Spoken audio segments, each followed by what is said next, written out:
فلا أقسم بمواقع النجوم وإنه لقسم لو تعلمون عظيم إنه لقرآن كريم في كتاب مكنون لا يمسه إلا المطهرون تنزيل من رب العالمين.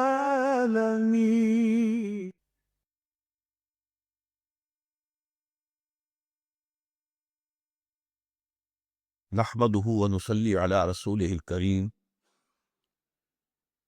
أما بعد فقد قال الله تبارك وتعالى كما ورد في سورة النساء أعوذ بالله من الشيطان الرجيم بسم الله الرحمن الرحيم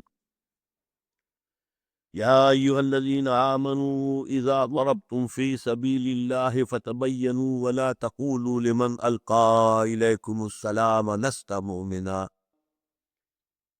تبتغون عرض الحياة الدنيا فعند الله مغانم كثيرة كذلك كنتم من قبل فمن الله عليكم فتبينوا إن الله كان بما تعملون خبيرا لا يستوي القاعدون من المؤمنين غير أولي الضرر والمجاهدون في سبيل الله بأموالهم وأنفسهم فضل الله المجاهدين بأموالهم وأنفسهم على القاعدين درجة وكلا وعد الله الحسنى وفضل الله المجاهدين على القاعدين أجرا عظيما درجات منه ومغفرة ورحمة وكان الله غفورا رحيما إن الذين توفاهم الملائكة ظالمي أنفسهم قالوا فيم كنتم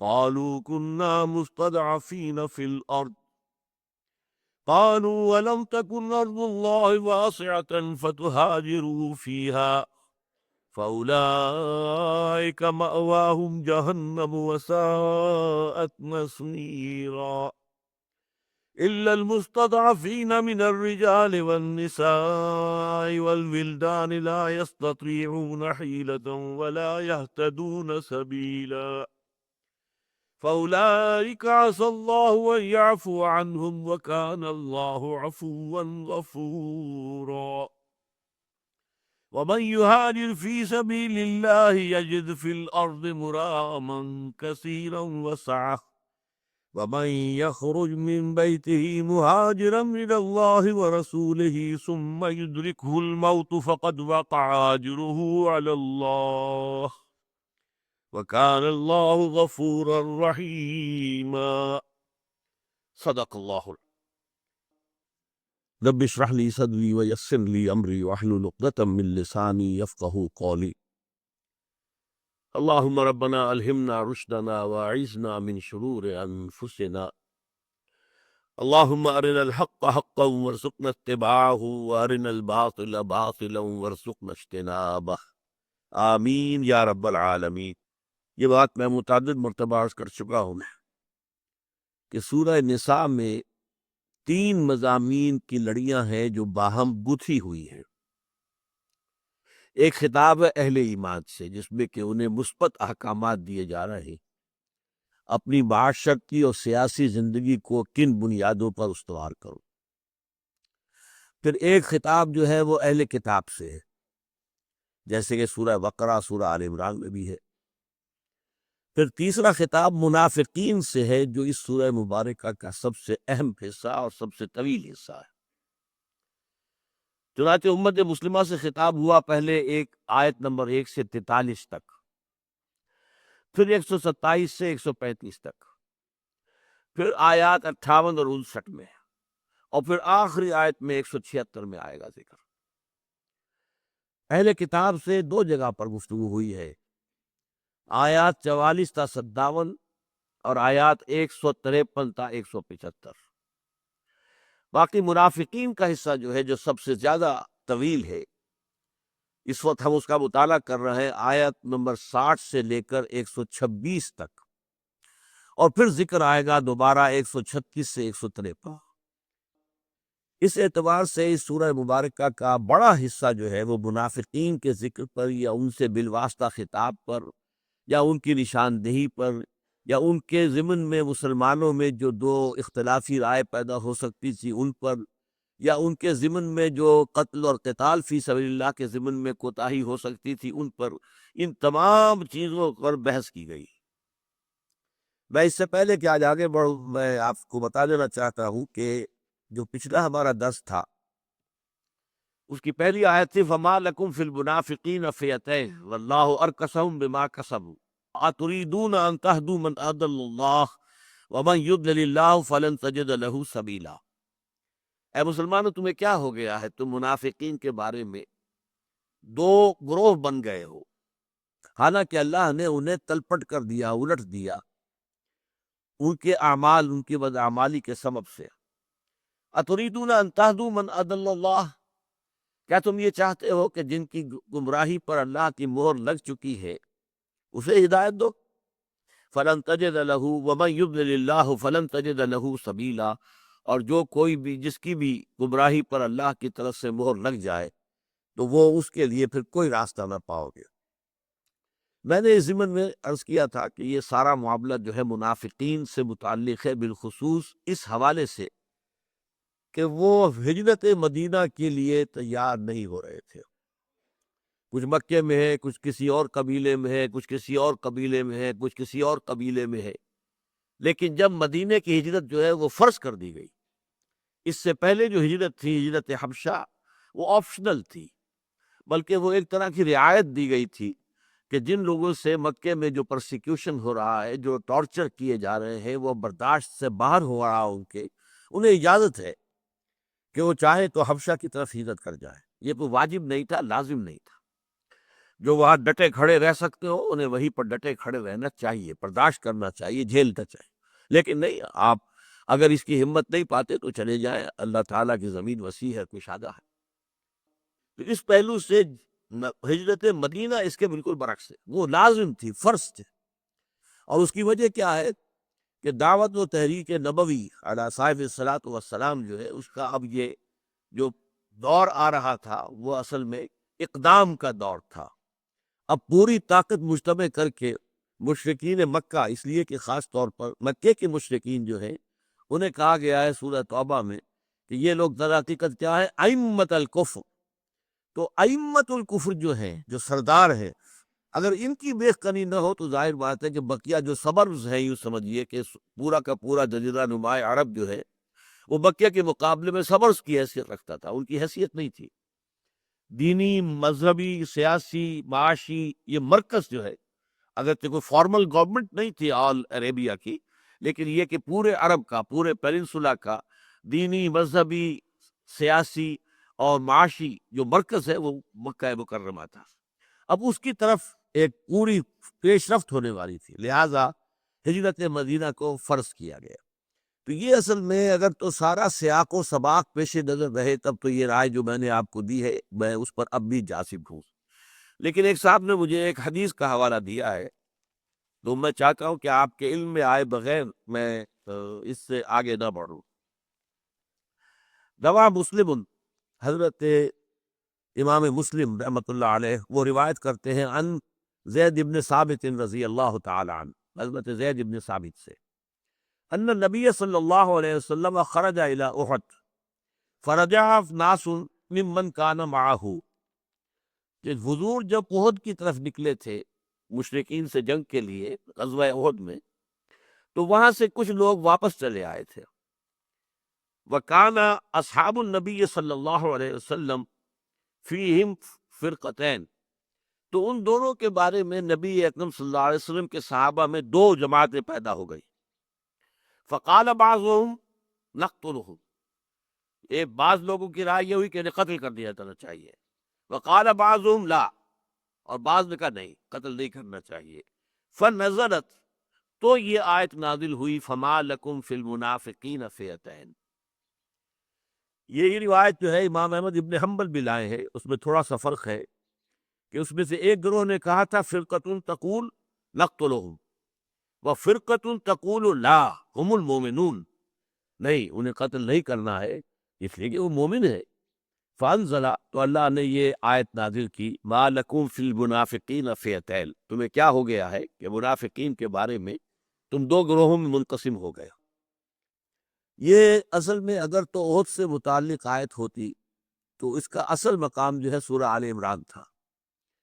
میں حیران ہوتا ہوں کہ سورہ آل عمران میں ان کا ذکر براہ راست آیا ہی نہیں، حالانکہ بڑا واقعہ تھا، لیکن یہ کہ کوئی ذکر اس کا موجود نہیں ہے. خفیف سا اشارہ موجود ہے کہ کچھ لوگوں سے کہا گیا آؤ نکلو اللہ کی راہ میں جنگ کرو یا کم سے کم دفاع کرو، تو انہوں نے کہا نہیں ہم نہیں سمجھتے کہ جنگ ہوگی. تو یہ تو معلوم ہوتا ہے ایسے لوگ تھے جو ابھی مدینے سے نکلنے سے قبل کی کوئی بات ہو رہی تھی، کہ جبکہ حضور ابھی مدینے سے باہر تشریف نہیں لائے اور اس وقت کچھ لوگ رک رہے تھے اور انہیں اہل ایمان جو ہیں وہ انہیں تشویق اور ترغیب دلا رہے تھے کہ نکلو. اب کم سے کم یہ ہے کہ اول تو ہمیں اللہ کی راہ میں قتال کرنا ہی ہے. غزوہ بدر اس سے پہلے ہو چکا ہے، قتال کا مرحلہ شروع ہو چکا ہے، اور جو عمل انقلاب نبوی ہے صلی اللہ علیہ وسلم اپنے آخری مرحلے میں داخل ہو چکا ہے. تو آپ قتال کرو، ورنہ کم سے کم یہ کہ اب تو تمہارے مدینے کے سر پر آ کر بیٹھ گیا ہے دشمن، تو اب سے وہ کم سے کم دفاع تو کرو، نکلو تو صحیح، مدینے کا تو دفاع کرنا ہے. یعنی اگر مثبت طور پر تمہارے خیال میں یہ ضروری نہیں ہے کہ اسلام کے غلبے کے لیے جنگ و جدل کوئی مناسب کام ہے یا ضروری کام ہے، یہ منافقین کا قول ہم سب پہلے پڑھ چکے ہیں، لیکن یہ کہ اگر تمہارے نزدیک ایسا نہیں بھی ہے تو اب جب کہ دشمن دروازے پر آ کر بیٹھ گیا ہے تو کم سے کم دفاع تو کرو. تو انہوں نے اس وقت جواب یہ دیا کہ نہیں ہمارے خیال میں جنگ ونگ نہیں ہوگی، یہ ایسے ہی بس ان کا تو در حقیقت یہ کوئی جسے آپ کہتے ہیں دورا کشتی والا معاملہ ہے، جنگ نہیں ہوگی. یہ اشارہ جو ہے صرف سورہ آل عمران میں، باقی اس کا کوئی اشارہ نہیں ہے. اور یہ کہ اگر اتنا بڑا اختلاف اس وقت نما ہوا ہوتا تو ظاہر بات ہے کہ پھر بتایا جاتا کہ پھر ان کا فیصلہ کیا ہوا. ایک گروہ کی رائے یہ تھی کہ قتل نہیں کرو، ایک گروہ کی رائے یہ تھی کہ نہیں وہ مسلمان ہے مومن ہے قتل نہیں کرو گے. تو پھر فیصلہ کیا ہوا؟ آخر اس سے پہلے آپ کو معلوم ہے، اس سے پہلے نہیں، اس کے بعد بنو قریظہ کے دور میں اور جو ہے بنو قریظہ کے کتنے آدمی قتل کیے گئے. اب وہ تاریخ کا اتنا بڑا واقعہ ہے کہ سیرت کی کتابوں میں بھی اس کا بڑا واضح تذکرہ موجود ہے، پوری دنیا میں بھی اس کو ایکسپلائٹ کیا گیا ہے کہ دو قبیلے جو تھے بنو نذیر اور بنو قینقاع، انہیں تو صرف ملک بدر کرنے پر اکتفا کی گئی، تم مدینہ چھوڑ کر نکل جاؤ. لیکن تیسرے قبیلے بنو قریظہ کا تو معاملہ یہ کیا گیا کہ ان کے تمام اموال جائیداد تمام ضبط، ان کے بوڑھے، ان کے بچے، ان کی بیویاں، غلام اور لوڈیاں، اور ان کے جو بھی ایسے افراد تھے کہ جو جنگ میں حصہ لے سکتے تھے ان کے سر قلم کر دیے گئے. تو اتنا بڑا واقعہ، لیکن یہ بھی اتنی بڑی تعداد نہیں تھی. یہ تو جو احد کے میدان سے بھاگے وہ تو 300 تھے. اب 300 کے قتل کا اگر معاملہ ہوتا تو یقیناً وہ تو پھر بہت بڑا واقعہ ہوتا ہے تاریخ کا، لیکن اس کا ذکر نہیں ہے. بنا بری میں تو اپنی رائے پر میں یعنی جازم ہوں کہ یہ پورا اصل میں سیاق کلام جو ہے یہ ہجرت کے حوالے سے منافقت کا ہے، کہ جو ہجرت کے لیے تیار نہیں ہے انہیں اپنے گھر بار، اپنا وطن، اپنا قبیلہ، اپنا علاقہ، یا وہاں اپنی جائیداد اور اپنے رشتہ دار، یہ اگر زیادہ پسند ہے اللہ اس کے رسول کی راہ میں جنگ کرنے سے، تو ظاہر بات ہے کہ پھر وہ منافق ہے، مومن نہیں. یہ اس سلسلے کی گفتگو ساری ہو رہی ہے اور اب آج بھی ہوگی. لہٰذا اس سیاق کلام کے اعتبار سے میں یہ سمجھتا ہوں کہ وہ حدیث مرفوع بھی نہیں ہے، حضور کا قول نہیں ہے یہ، بلکہ یہ ایک صحابی کا قول ہے جسے ہم اثر کہتے ہیں. حدیث جو ہے وہ دو چیزوں کے مجموعے کا نام ہے، اخبار اور احادیث. اخبار جمع ہے خبر کی، اخبار اور آثار جمع ہے اثر کی. یہ سے اثر، آثار قدیمہ. تو اخبار وہ کہلاتی ہیں کہ جن میں حضور کا کوئی قول ہو یا حضور کا کوئی عمل نقل کیا گیا، یا پھر حضور کے سامنے کوئی کام ہوا یا آپ کے علم میں آیا اور آپ نے روکا نہیں. اس کو کہتے ہیں کہ آپ کا قول یا آپ کا عمل یا آپ کی تقریر کے معنی یہ تقریر کرنا نہیں ہے بلکہ برقرار رکھنا، کہ اگر کوئی چیز آپ کے سامنے ہوئی اور آپ نے اسے غلط قرار نہیں دیا تو برقرار رکھا، تو یہ بھی ایک دلیل ہے کہ یہ چیز جائز ہے اور صحیح ہے۔ تو یہ اخبار کہلاتے ہیں، حضور کا قول، حضور کا فعل اور حضور کی تقریر۔ صحابی کا قول، صحابی کا فعل اور صحابی کی تقریر یہ اثر کہلاتی ہے، آثار اس کی جمع ہے۔ تو اخبار و آثار دونوں کو جمع کر کے ہم حدیث کہتے ہیں۔ لہٰذا یہاں پر یہ جو ہے اصل میں حدیث رسول نہیں ہے، بلکہ یہ اثر ہے، یہ ایک صحابی کا قول ہے۔ اور اس کے ضمن میں جو بہت ہی فیصلہ کن بات ہے وہ شاہ ولی اللہ دہلوی رحمۃ اللہ علیہ نے کہی ہے کہ عام طور پر شان نزول کی جو احادیث ہے، اور ظاہر بات ہے کہ وہ اکثر و بیشتر مرفوع نہیں ہے، صحابہ کے اقوال ہے، تو ان کا معاملہ یہ ہے کہ صحابہ جو ہمارے مفسرین ہیں متقدمین، وہ اس کو اس اعتبار سے بھی کہہ دیتے ہیں کہ یہ آیت اس قسم کے معاملات میں نازل ہوئی، یعنی معین اسی واقعے پر نہیں بلکہ اس نوعیت کے معاملے میں واقع ہوئی۔ کیونکہ نوعیت کے اعتبار سے وہاں بھی یہ ہوا، اختلاف ہوا، لیکن یہ ہے کہ اس حوالے سے اس کو شمار کر لیا گیا ہے گویا کہ یہ آیت اس وقت نازل ہوئی، حالانکہ اس آیت کے نزول کا زمانہ جو ہے اس پورے، آپ کو معلوم ہے کہ پورے اس سورہ نساء کے اندر کہیں کسی جنگ کا، معین جنگ کا ذکر نہیں ہے، قتال فی سبیل اللہ کا ذکر تو ہے۔ بہرحال یہ تو میں نے چاہا تھا کہ میں آپ کو جو پچھلے درس سے متعلق ایک وضاحت ہے وہ پیش کر دوں۔ اب آگے دیکھیے، اصل میں اس وقت جو سچویشن تھی وہ اتنی پیچیدہ تھی۔ ایک طرف مدینہ منورہ ہے، حضور یہاں سردار کی حیثیت سے یا خلیفہ کی حیثیت سے یا حاکم کی حیثیت سے موجود ہے۔ یہاں بھی سارے مسلمان ایک جیسے تو نہیں ہیں، ظاہر بات ہے کہ ان میں مومنین صادقین بھی ہیں، ان میں کچھ ضعیف ایمان والے لوگ بھی، ان میں منافقین بھی ہیں۔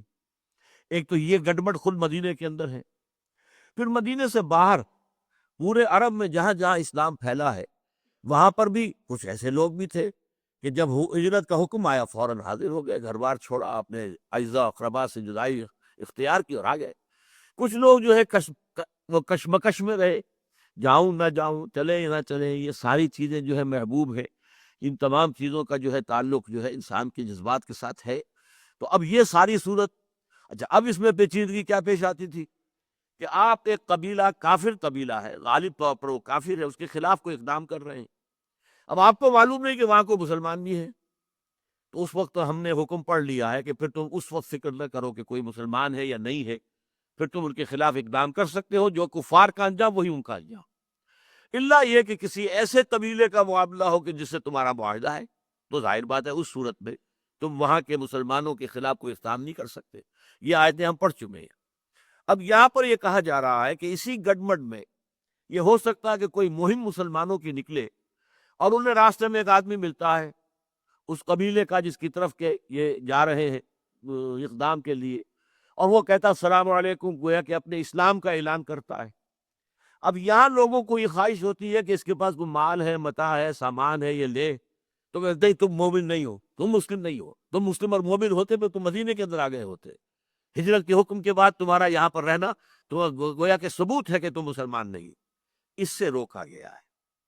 فرمایا یا ایھا الذین آمنوا اذا ضربتم فی الارض، اہل ایمان جب تم زمین میں سفر کرو، نکلو، فی سبیل اللہ، اللہ کی راہ میں، ظاہر بات کسی دشمن کے خلاف جو ہے وہ نکل رہے ہیں، فتبینوا، تو ذرا تحقیق کر لیا کرو، ولا تقولوا لمن القی الیکم السلام لست مؤمنا، تحقیق کر لیا کرو اور مت کہو کسی ایسے شخص کو جو تمہیں سلام کرے یا تمہارے سامنے سلامتی پیش کرے کہ تم مومن نہیں ہے، لست مومنا، تبتغون عرض الحیات الدنیا، کیا تم دنیا کی زندگی کے سامان کے طالب ہو؟ یعنی اس کے پاس کچھ اسلحہ ہے، کچھ اور ہو سکتا ہے، کوئی نقدی بھی ہو، کوئی درہم و دینار بھی ہو، کوئی کپڑے اس نے اچھے پہنے ہوئے ہو، تو تم ان کی طلب میں آ کر اس کو قتل کر دو۔ فعند اللہ مغانم کثیرۃ، دیکھو اللہ کے پاس بڑی بڑی غنیمتیں تمہارے لیے موجود ہیں، بڑی بڑی غنیمتیں وہ دے گا۔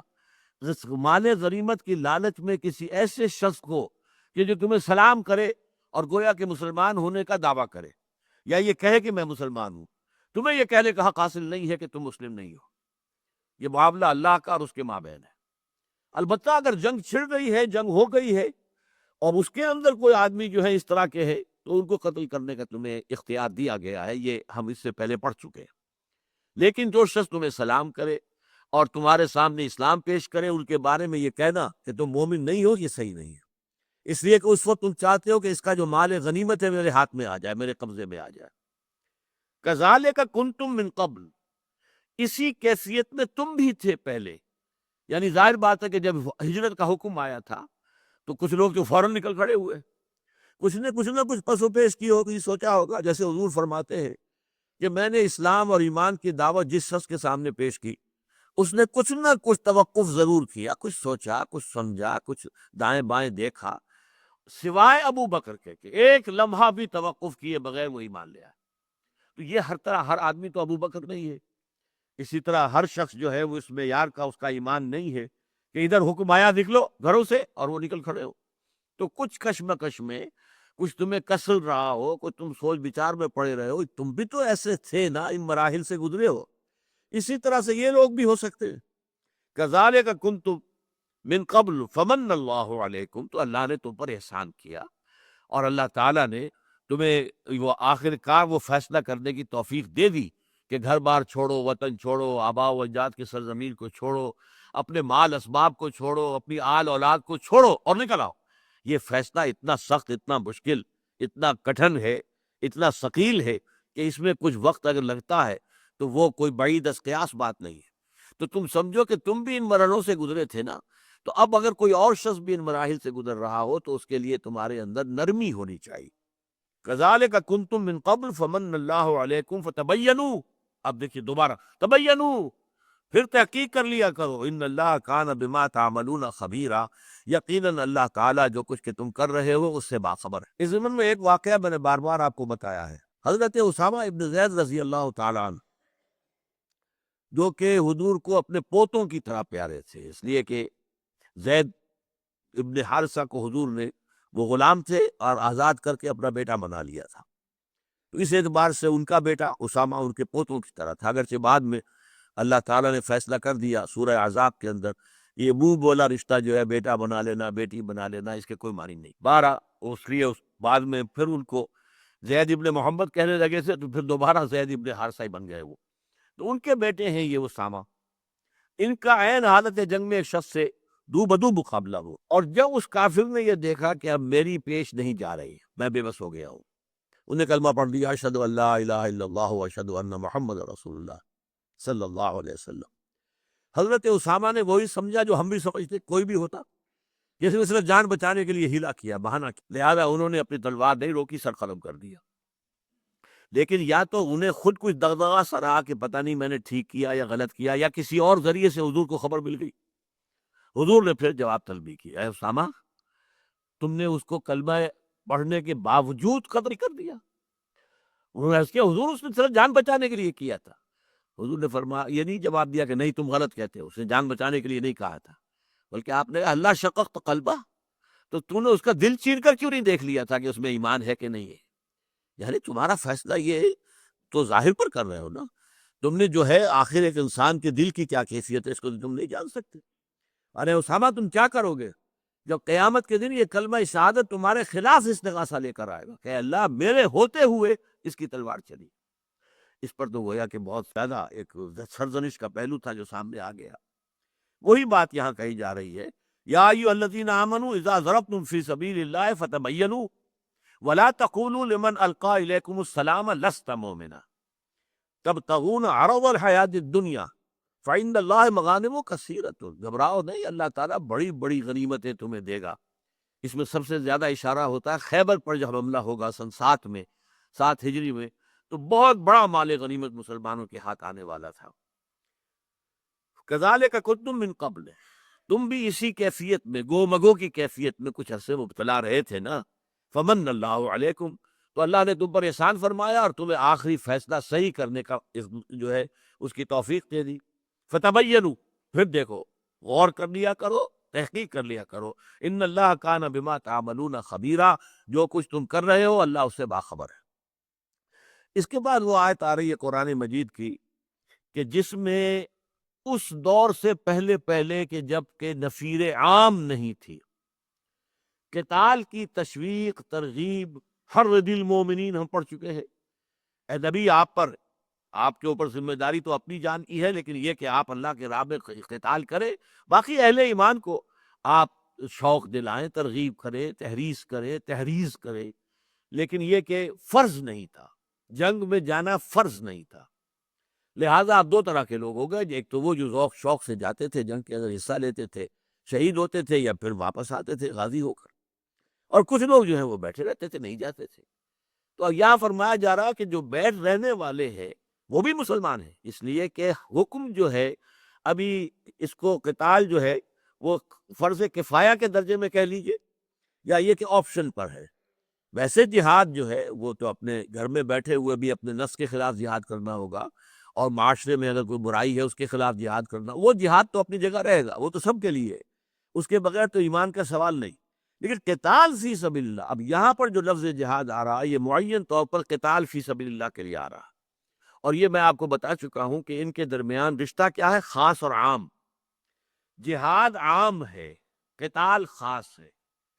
ہر قتال تو لازماً جہاد ہے، ہر جہاد لازماً قتال نہیں ہے۔ جہاد مکے میں بھی ہو رہا تھا، قتال نہیں تھا، لیکن اب آ کر قتال اسی جہاد کی آخری منزل شروع ہو گئی، تو ظاہر بات ہے کہ آخری منزل تو پہلی منزل پر کھڑی ہے، لیکن پہلی منزل جو ہے اس کا وہ آخری کے اوپر اس کا دار و مدار نہیں ہے۔ تو جہاد تو بہت سی شکلیں ہو سکتی ہیں، جہاد باللسان ہے، جہاد بالقلب بھی ہے، برائی سے نفرت رکھنا یہ بھی جہاد بالقلب ہے۔ فمن جاہد بقلبہ فہو مومن، جو اپنے دل سے نفرت کرے برائی سے وہ بھی مومن ہے۔ لہذا یہاں اب وہ درجے بتائے جا رہے ہیں کہ جو اللہ کی راہ میں جنگ کرنے کے لیے نکل کھڑے ہوتے ان کا بہت اونچا درجہ ہے، لیکن دوسرے بھی کافر نہیں ہے، غیر مسلم نہیں ہے، منافق کا حکم بھی نہیں لگے گا، اس لیے کہ قتال جو ہے اس کی نفیر عام نہیں ہے۔ نفیر عام جو تھا کہ سب نکلے، سب پر نکلنا لازم ہے، یہ صرف کہ ایک مرتبہ ہوا غزوہ تبوک میں 30,000 کا لشکری شریع ساتھ تھا حضور کے، اور یہی وجہ ہے کہ جو نہیں گئے ان کی ایکسپلینیشن کال کی گئی بعد میں۔ یہ دوسری بات ہے کہ حضور اپنی مروت اور اپنی شرافت میں کوئی جھوٹی قسم کھا بیٹھتا تھا، مان لیتے تھے ٹھیک ہے بھائی جاؤ، یہ نہیں کہتے تھے کہ تو جھوٹی قسم کھا رہے ہو، حالانکہ حضور کے علم پہ ہوتا تھا کہ یہ جھوٹی قسم کھا رہا، لیکن نہیں، آپ نے اپنی شرافت اور مروت کا پردہ جو ہے وہ برقرار رکھا۔ البتہ ایک عرصے کے بعد پھر حضور نے کچھ لوگوں کے پردے چاک کیے، فلاں ابن فلاں ہماری مسجد سے نکل جاؤ، فلاں ابن فلاں ہماری مسجد سے نکل جاؤ، معلوم ہو گیا کہ یہ منافق ہے۔ اسی طریقے سے کوئی مر گیا ہے، معلوم ہوا کہ اس کے ذمے قرض ہے، آپ کہتے تھے جب تک وہ قرض ادا نہیں ہوگا میں نماز نہیں پڑھوں گا، تب ظاہر بات ہے اس کے رشتہ دار، اس کے کنبے قبیلے والے لوگ جو ہیں وہ جمع کرا کے اس کا قرض ادا کرتے تھے، کیا یہ آئے اور حضور جو ہے نماز جنازہ پڑھائیں؟ لیکن یہ کہ اگر کسی ایسے شخص کے جس کے ذمے کوئی قرض نہیں ہے، اس کے جنازے کا جب آپ انکار کرتے تھے تو معلوم ہو جاتا تھا کہ یہ منافق ہے، اس لیے کہ سورہ توبہ میں آپ کو حکم دے دیا گیا کہ اب ان کی نماز جنازہ آپ ادا نہ کریں۔ لیکن یہ ہے کہ جو عام معاملہ ابھی، چونکہ یہ جو سورہ نساء ہے یہ درمیانی دور کی صورتوں میں سے ہے، سن 4، 5، 6 یوں سمجھیے، سن 3 یہ سورہ آل عمران، سن 2 کا اکثر و بیشتر حصہ جو ہے وہ سورہ بقرہ میں ہے، پھر سورہ انفال بھی سن 2 کی ہے، لیکن یہ ہے کہ یہ جو صورت ہے یہ اصل میں سن 4، 5، 6 ہجری کے دوران نازل شدہ آیات ہے۔ لا يستوي القاعدون من المؤمنین غیر اولی الضرر والمجاہدون فی سبیل اللہ باموالہم وانفسہم، برابر نہیں ہے مومنوں میں سے وہ لوگ کہ جو بیٹھ رہتے ہیں، یعنی جنگ میں کے لیے نہیں نکلتے، بغیر اس کے کہ انہیں کوئی تکلیف ہو، بیمار ہے کوئی حرج نہیں، اسی طریقے سے اگر لنگڑا ہے کوئی حرج نہیں، لیس علی الاعمی حرج ولا علی الاعرج حرج، یہ آپ پڑھیں گے۔ لیکن یہ کہ کوئی کسی کو عذر نہیں ہے، جا سکتا تھا پھر بھی وہ نہیں گیا، اور وہ دوسروں کے مقابلے میں والمجاہدون فی سبیل اللہ باموالہم وانفسہم، وہ لوگ کہ جو جہاد کرتے ہیں اللہ کی راہ میں اپنے مالوں اور جانوں کے ساتھ، یہ برابر نہیں ہے۔ یعنی ایک اعتبار سے تو برابر ہے، وہ بھی مسلمان یہ بھی مسلمان، منافق یہ بھی نہیں ہے، لیکن یہ کہ ان کو برابر نہیں کیا جائے گا، درجوں کے اندر بڑا فرق ہے۔ چنانچہ فرمایا فضل اللہ المجاہدین باموالہم وانفسہم علی القاعدین درجہ، اللہ تعالیٰ نے فضیلت بخشی ہے ان لوگوں کو جہاد کرتے اپنی جانوں اور مالوں کے ساتھ، ان لوگوں کے مقابلے میں کہ جو بیٹھ رہنے والے ہیں، بہت بڑا درجہ ہے۔ تو جو قتال میں حصہ لے رہے ہیں اور تشویق اور ترغیب حضور کی جو ہے اس کا مثبت رد عمل دے رہے ہیں، میدان میں نکل رہے ہیں، جانیں پیش کر رہے ہیں، جانیں دے رہے ہیں. قاتلون فی سبیل اللہ فیقتلون ویقتلون، اللہ کی راہ میں جنگ کرتے ہیں، قتل کرتے بھی ہیں، قتل ہوتے بھی ہیں. تو ان کا درجہ بہت بلند ہے بنسبت ان کے کہ جو بیٹھے رہ گئے اور جنگ میں نہیں گئے، الا یہ کہ نفیر عام ہو، فیصلہ کر دیا جائے، حکم دے دیا جائے کہ ہر مسلمان کو نکلنا ہے. اب جو نہیں نکل رہا ہے، یا تو وہ ثابت کرے کہ اس کے پاس کوئی عذر ہے، اس کے پاس کوئی حقیقی بہانہ ہے، یا پھر یہ ہے کہ وہ منافقین کے اندر شمار ہوگا. وَكُلٌّ وَعَدَ اللَّهُ الْحُسْنَى، اور سب سے اللہ تعالیٰ کا وعدہ بہت اچھا ہے. یعنی وہ جو مومن ہے، اگرچہ قتال میں حصہ نہیں لے رہا، اللہ کا اس سے بھی وعدہ بہت اچھا ہے. لیکن وَفَضَّلَ اللَّهُ الْمُجَاهِدِينَ عَلَى الْقَاعِدِينَ أَجْرًا عَظِيمًا، لیکن اللہ نے فضیلت دی ہے جہاد کرنے والوں کو، بیٹھ رہنے والوں پر بہت بڑی فضیلت. یعنی یہ درجہ جو کہا گیا ہے اوپر، یہ درجہ تنکیر جو ہے اس کے اندر وہ تفہیم کے لیے ہے، کیونکہ یہ جہاد کرنے والوں کو اللہ تعالیٰ نے درجہ دیا ہے، درجہ بہت بڑا درجہ. چنانچہ اس کی وضاحت آگے آ گئی. وَكُلًّا وَعَدَ اللَّهُ الْحُسْنَى، اور سب سے اللہ نے وعدہ کیا ہے بہت ہی عمدہ. وَفَضَّلَ اللَّهُ الْمُجَاهِدِينَ عَلَى الْقَاعِدِينَ أَجْرًا عَظِيمًا، اور اللہ تعالیٰ نے فضیلت دی ہے اللہ کی راہ میں جنگ کرنے والوں کو ان کے مقابلے میں کہ جو جنگ کے بغیر جنگ میں نہیں جاتے، گھروں میں بیٹھ رہتے ہیں، بہت بڑا اجر. درجات منہ، اب ان درجات کے لیے مزید جو اللہ تعالیٰ فرق بیان کر رہا ہے اس میں، درجات منہ ومغفرۃ ورحمہ، یہ درجے ہوں گے اللہ کی طرف سے. اب درجہ بدرجہ، درجہ بدرجہ، تو درجات کتنے ہوں گے؟ بہت بڑا فرق ہوگا ان کے کہ جو اللہ کی راہ میں جو قتال کے لیے نکل رہے ہیں اور جو نہیں نکل رہے، ان کے درمیان درجات منہ ومغفرۃ ورحمہ، بڑے اونچے درجے ہوں گے اللہ کے ہاں ان کے، اور مغفرت ہوگی ان کے لیے اور رحمت ہوگی. وکان اللہ غفور الرحیم، اور اللہ تعالیٰ تو بخشنے والا بھی ہے اور بہت رحم فرمانے والا بھی ہے.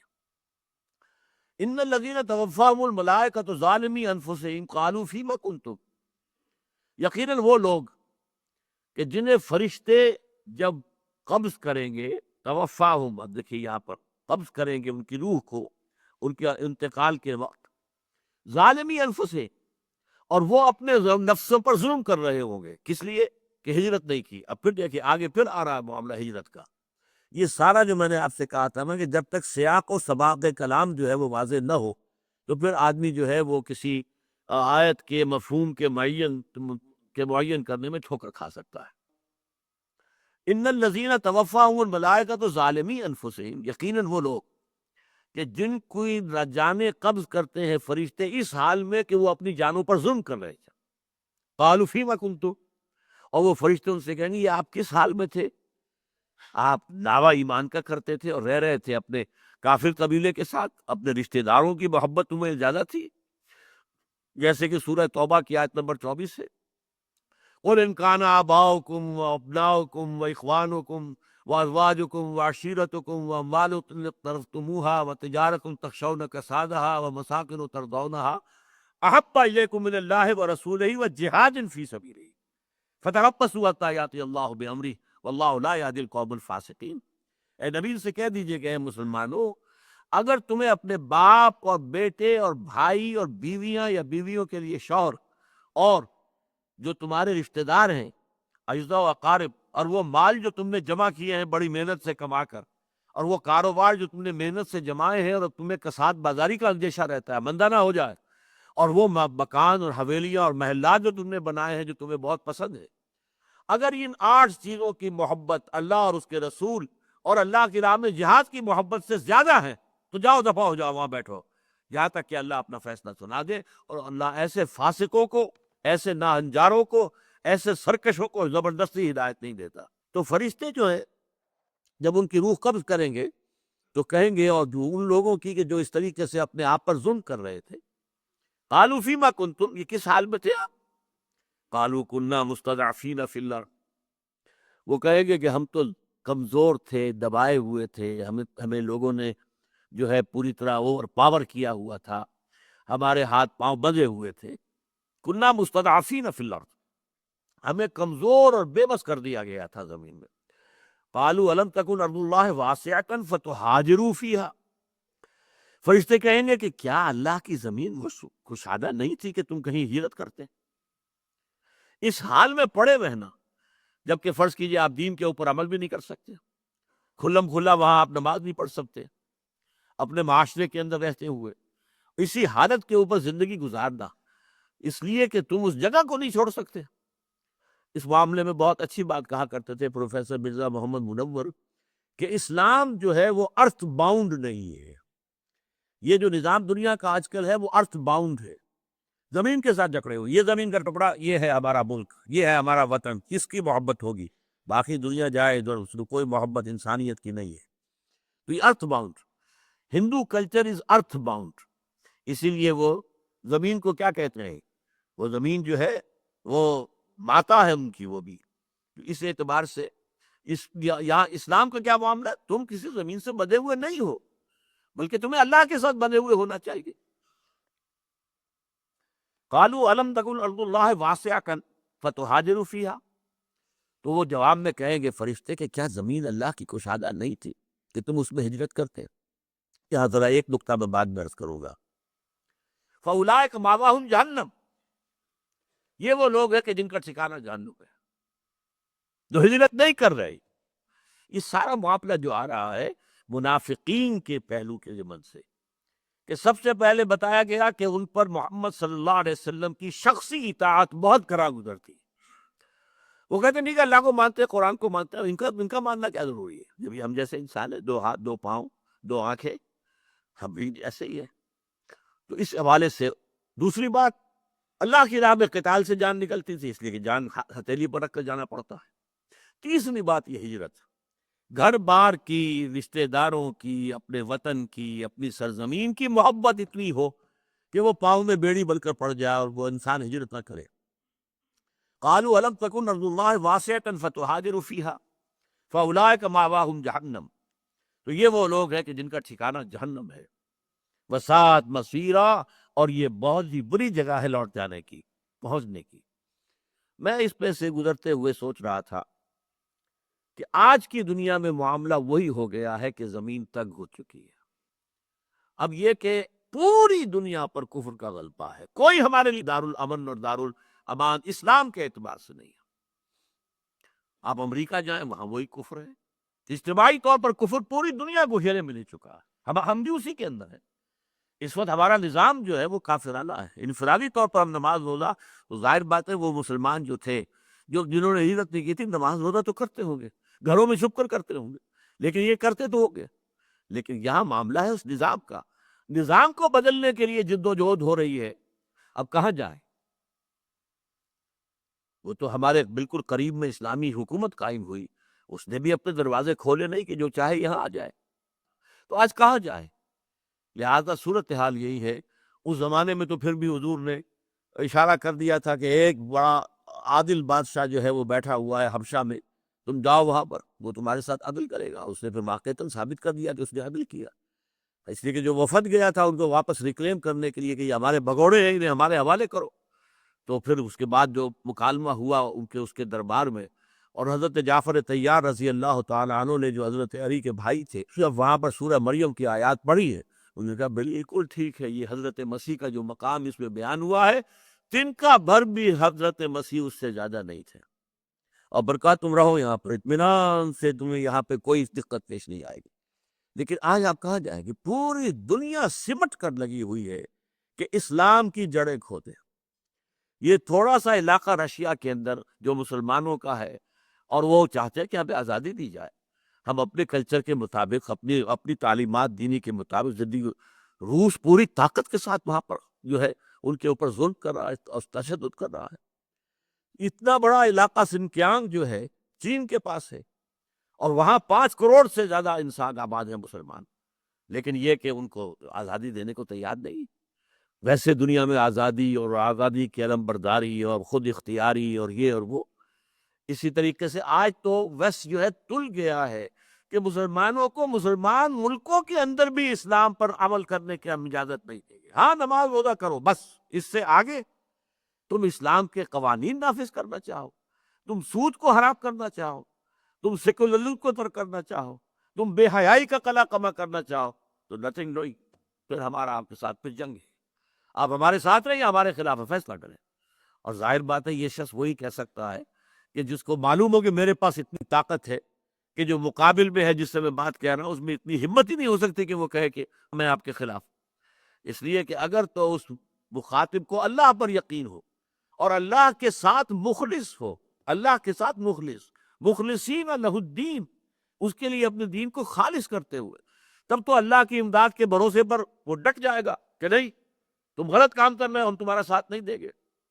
لیکن یہ ہے کہ اگر اللہ پر ایمان نہیں اور اگر اس پر اطمینان نہیں ہے کہ ہمارا معاملہ اللہ کے ساتھ مخلصانہ ہے، تو کیسے ہم توقع کر سکتے ہیں کہ اللہ تعالیٰ ہماری مدد کرے گا؟ اب ہجرت کر کے جائیں تو کہاں جائیں؟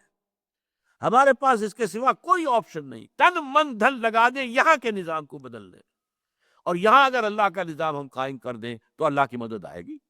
پھر بش کا باپ اور پورا نیٹو کیا کئی اوپر کی نسلیں بھی آ جائے تو ہمارا کچھ نہیں بگاڑ سکتے، لیکن ہم اپنی جگہ پر اس دار الاسلام کو تو قائم کر لیں، اسلام کے نظام کو قائم کر لیں، وہ جو مخلصین لہ الدین ہو، اللہ کے لیے اپنے دین کو خالص کرتے ہوئے، تو پھر اللہ کی مدد آئے گی۔ اللہ جو ہے مدد کرے گا تو کوئی کسی کا کچھ نہیں بگاڑ سکتا۔ تو یہ ذرا سا مجھے یہاں خیال آیا تھا۔ آج چونکہ ویسے بھی اس کو آپ کہتے ہیں this world has become a global village, گاؤں چھوڑ کے کہاں جاؤ گے بھائی؟ یہ تو پوری دنیا ایک گاؤں بن چکی ہے۔ چین میں جاؤ گے، کہاں جاؤ گے؟ امریکہ جاؤ گے، ہاں پیسے کمانے کے لیے چلے جاؤ، جاپان چلے جاؤ، آسٹریلیا چلے جاؤ اچھی زندگی کے لیے، اسلام کے لیے تو کہیں جانے کا کوئی امکان رہا ہی نہیں۔ سعودی عرب کے اندر کیا ہو رہا ہے؟ رفتہ رفتہ وہاں پر بھی نصاب میں بھی تبدیلیاں آ رہی ہیں، ان کی سوچ میں تبدیلی لائی جا رہی ہے، اور جب ظاہر بات جیسے ہمارے ہاں جس طرح نصاب کا معاملہ چل رہا ہے، جس طرح تعلیمی نظام جو ہے اس کو بالکل تلپٹ کر کے رکھ دیا گیا ہے، آخر ہماری نسلیں جو ہے وہ دیکھتی ہیں، پڑھتی ہیں انہی اسکولوں میں جا کر، وہ اپنے گھروں میں بھی ٹی وی دیکھتی ہیں، گھر میں نہیں ہے تو جا کر کہیں پڑوس میں دیکھیں گی۔ تو یہ ساری صورتحال جو ہے یہ انتہائی خوفناک ہو چکی ہے کہ گھیراؤ کیا جا چکا ہے اسلام کا ایز اے نظام زندگی، اسلام ایز اے مذہب از ایکسیپٹیبل۔ اچھا، اب یہ جو فیصلہ دیا گیا کہ جو لوگ استطاعت کے باوجود ہجرت نہیں کر رہے تو گویا کہ مومن نہیں ہے اور ان کا ٹھکانہ جہنم ہے۔ اب ایک ہے بات ٹھکانہ جہنم ہونا، ایک ہے دنیا میں قتل کرنا۔ یہ پہلے جو معاملہ آ رہا تھا، یہ دنیا میں کسی کو آپ کہتے تو مومن نہیں ہے، یہ آپ کا حق نہیں، اس لیے کہ ایمان تو دل کی بات ہے۔ اللہ فیصلہ کر سکتا ہے کہ فلاں شخص جو ہے مومن نہیں ہے، جھوٹ موٹ کا مسلمان ہے، یا جسے آپ کہتے ہیں یہ دودھ پینے والے مجنو ہے، جانے دینے والے مجنو نہیں ہے، لہذا اللہ تو جانتا ہے، تم نہیں کہہ سکتے۔ چاہے اس نے عین حالت جنگ میں جان بچانے کے لیے 99% تمہارا خیال یہ ہے کہ اس نے جان بچانے کے لیے کلمہ پڑھا ہے، لیکن کلمہ اس کے بعد تلوار رک جانی چاہیے۔ یہ ہے دنیا کا معاملہ، یہاں اسلام پر ساری بات ہوگی، لیکن آخرت کا معاملہ جو ہے وہ چونکہ ہے ایمان سے، اور اللہ جانتا ہے کس میں ایمان ہے کس میں نہیں۔ اب کس میں مستثنیٰ کیا جا رہا ہے؟ یہ قاعدہ کلیہ بڑا سخت تھا جو آ گیا، الا المستضعفین من الرجال والنساء والولدان لا يستطيعون حیلۃ ولا يهتدون سبیلا، سوائے ان بے بس لوگوں کے، چاہے وہ مردوں میں سے ہوں، مراد بوڑھے مرد، اور چاہے عورتوں میں سے ہوں، اور چاہے بچوں میں سے ہوں، جنہیں نہ تو سفر کی استطاعت حاصل ہے، کوئی تدبیر نہیں کر سکتے، اور نہ ہی وہ جانتے ہیں راستہ جائیں تو کہاں جائیں، مدینے کا راستہ معلوم نہیں، کدھر سے جائیں، کہاں جائیں، کس طور سے جائیں۔ عورتیں بھی تو ہیں، عورتیں جو ہے اس طریقے سے تنہا سفر کر کے، اگرچہ کر دیتی تھی اس زمانے میں خواتین تنہا بھی سفر، لیکن پھر بھی ظاہر بات ہے کہ ہر طرح نہ ہر زن زنست و نہ ہر مرد مرد، اس اعتبار سے جو ہے وہ تو استثنائی معاملات ہیں۔ تو جو لوگ اس طریقے سے بالکل بے بس ہو، اور یہ اب اللہ جانتا ہے کون شخص بالکل بے بس تھا اور کس شخص کے اوپر اپنی عصبیتیں، خاندانی محبتیں، اپنے وطن کی محبت، اپنے جائیداد کی محبت غالب آ گئی ہے، یہ اللہ کے علم ہے، لہذا یہ فیصلہ اللہ کرے گا۔ الا المستضعفین من الرجال والنساء والولدان، سوائے ان بے بس لوگوں کے کہ جو مردوں میں سے ہوں یا عورتوں میں سے یا بچوں میں سے، لا یستطیعون حیلۃ، کہ نہ تو وہ کوئی تدبیر کر سکتے ہیں، کوئی طریقہ اختیار کر سکتے ہیں، کسی بھی راستے سے وہ یہاں سے نکلنا ممکن بنا سکتے ہیں، ولا یہتدون سبیلا، یا انہیں راستے میں پتہ نہیں جائیں تو کہاں جائیں، کس طرح جائیں۔ فَأُولَٰئِكَ عَسَى اللَّهُ أَن يَعْفُوَ عَنْهُمْ، تو یہ وہ ہوں گے کہ امید ہے کہ اللہ انہیں معاف کر دے گا۔ اب دیکھیے یہاں بھی معاف کر دے گا، یہ نہیں کہا کہ بہت بڑا اجر ہوگا، اس لیے کہ اس حالت میں بھی کوشش کرنی چاہیے۔ وہ بالکل ہی انسان جو ہے اگر کسی کو لوہے کی زنجیروں میں باندھ کر گھر میں ڈالا ہوا ہے وہ تو بات دوسری ہے، لیکن یہ ہے کہ جو لوگ اس طریقے سے کہیں چھپ چھپا کر نکل سکتے ہو، کوئی تدبیر کر سکتے ہو، تو یہ لہذا یہ ایک طریقے سے کمزوری ایمان کی علامت ہے، لہذا اللہ معاف فرما دے گا ان کو۔ فَأُولَٰئِكَ عَسَى اللَّهُ أَن يَعْفُوَ عَنْهُمْ، تو یہ وہ لوگ ہیں کہ امید ہے کہ اللہ تعالیٰ ان کو معاف فرما دے گا۔ وَكَانَ اللَّهُ غَفُورًا رَحِيمًا، اللہ تعالیٰ غفور ہے، رحیم ہے، عفواً غفورا، وہ معاف کرنے والا ہے اور بخشنے والا ہے۔ وَمَن يُهَاجِرْ فِي سَبِيلِ اللَّهِ، اور جو کوئی ہجرت کرے گا اللہ کے راستے میں، یجد فی الارض مراغما کثیرۃ وسعہ، وہ زمین میں پائے گا بڑی جگہ بہت سی اور کشائش، بڑی وسعت پائے گا۔ یعنی وہ پھر میں عرض کر رہا ہوں کہ یہ صورتحال بھی اس وقت ہمارا جو آبجیکٹو اس وقت وہ کنڈیشنز ہے اس میں یہ چیز بھی اس کا پورے طور سے مطابقت نہیں رکھتی۔ یہ تو ہو سکتا ہے کوئی آدمی جائے کسی جنگل کے اندر، جیسے کہ بعض احادیث میں آتا ہے کہ کچھ بھیڑیں بکریاں لے جائے بس کسی پہاڑی کے اوپر، وہاں جا کے چرائے اور اپنا بس وہی گزارا کرے، تمدن سے کٹ جائے۔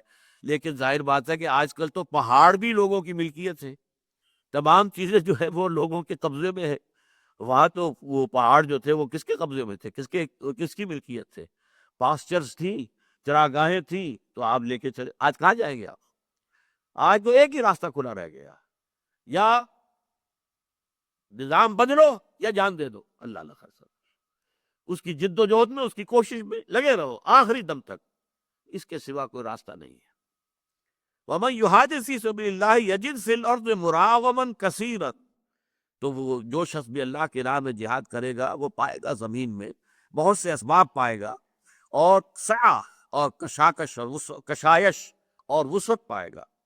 وَمَن يَخْرُجْ مِن بَيْتِهِ مُهَاجِرًا إِلَى اللَّهِ وَرَسُولِهِ، اور یہ اب اس سلسلے کی فی الحال جو ہے آخری آیت آ رہی ہے۔ اور جو کوئی نکلا اپنے گھر سے مہاجرًا إِلَى اللَّهِ وَرَسُولِهِ، ہجرت کرتے کے لیے اللہ اور اس کے رسول کی طرف، یعنی ہجرت اس کی کس لیے؟ اس اللہ تعالیٰ کے، اللہ کے رسول کے لیے اور اللہ کی راہ میں جہاد کے لیے ہجرت ہے۔ وہ جو آیت میں آپ کو ابھی سنا چکا ہوں، قُلْ إِنْ كَانَ آبَاؤُكُمْ وَأَبْنَاؤُكُمْ وَإِخْوَانُكُمْ وَأَزْوَاجُكُمْ وَعَشِيرَتُكُمْ وَأَمْوَالٌ اقْتَرَفْتُمُوهَا وَتِجَارَةٌ تَخْشَوْنَ كَسَادَهَا وَمَسَاكِنُ تَرْضَوْنَهَا أَحَبَّ إِلَيْكُم مِّنَ اللَّهِ وَرَسُولِهِ وَجِهَادٍ فِي سَبِيلِهِ فَتَرَبَّصُوا حَتَّىٰ يَأْتِيَ اللَّهُ بِأَمْرِهِ وَاللَّهُ لَا يَهْدِي الْقَوْمَ الْفَاسِقِينَ۔ تو اس طرح کا معاملہ نہیں، اگر یہ شکل ہے، اللہ اور اس کے رسول کے لیے ہجرت کرنے کے لیے انسان گھر سے نکل آیا، ثم یدرک الموت، پھر اسے موت آ لے، موت پکڑ لے، موت اس کی آ جائے، فقد وقع اجرہ علی اللہ، تو اس کا اجر، اس کا ثواب اللہ کے ذمے قائم ہو چکا۔ وہ تو گھر سے نکلا، اب فرض کیجئے جیسا کہ میں نے کہا راستے مخدوش ہیں، بھئی تم نکلو گھر سے، تمہیں قتل کر دیا جائے، تم مہاجر ہو۔ مہاجر ہونے کے لیے مدینے پہنچنا لازم نہیں ہے، اس کے لیے تو پہلا قدم جو ہے گھر سے نکلے باہر، ارادہ یہ ہے۔ البتہ یہ ارادہ جو ہے اس کو نوٹ کیجئے کہ اکثر محدثین نے اپنی جو مجموعے ہیں احادیث کے، ان کو اس حدیث سے شروع کیا ہے جو حضرت عمر سے مروی ہے رضی اللہ تعالی عنہ، انما الاعمال بالنیات، انسان کے نیک اعمال کا دار و مدار نیت پر ہے۔ وَإِنَّمَا لِكُلِّ امْرِئٍ مَّا نَوَىٰ، اور ہر شخص کو وہی کچھ ملے گا جس کی اس نے نیت کی تھی۔